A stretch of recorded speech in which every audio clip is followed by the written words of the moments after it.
get the idea on that one too. It wasn't a pretty sight watching me do pull-ups. And so then I'd drop down and the coach would say a couple words to me, motivational ones like, geez, Jones, come on. And then I'd run off and do my other thing. Well, the next time around, I came running around and he stood in front of me. He stopped me from running. And he made me stop and only take 3 steps to get to that bar before I jumped up and pulled myself up. Next time, 2. Next time, 1. Finally, I'm standing there, looking up at that bar. No momentum on my side whatsoever. The coach had told me that I wasn't allowed to run up anymore and do that. So then I jumped up and I tried to pull myself up and I got a couple pull-ups and then, I jumped down. And boy, I would have given anything for a stool to get on, for a couple extra steps, for him to maybe grab my legs and help push a little bit to get me up over the bar. How many times in life do we have a task in front of us, something we struggle with, where we would give anything for a little more support? Sometimes we give so much more for support that we don't actually realize the support people are already giving us. And then, because we don't realize it, we tend to lend our strength more to complaining about or expecting that support than actually putting it towards working for ourselves. You see, if we rely on support too much, we don't work hard enough for ourselves. And then when we fall short, we tend to blame the amount of support that we got.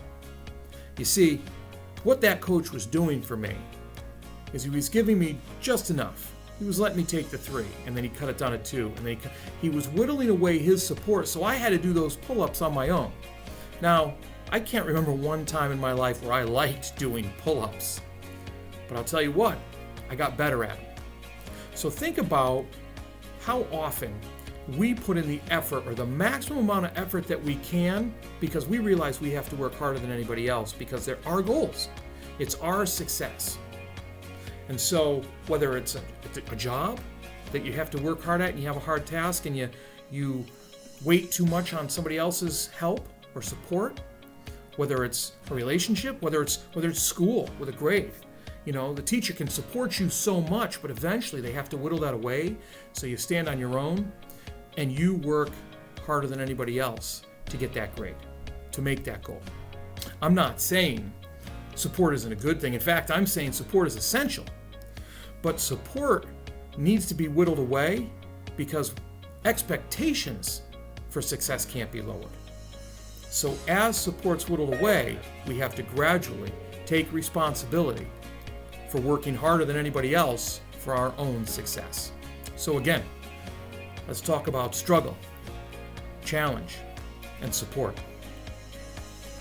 The more we struggle, the bigger challenges we can overcome as our support is slowly whittled away. There's nothing like independence. It's a great feeling. Getting there, maybe not so much. Thanks for taking the time today. I really appreciate it.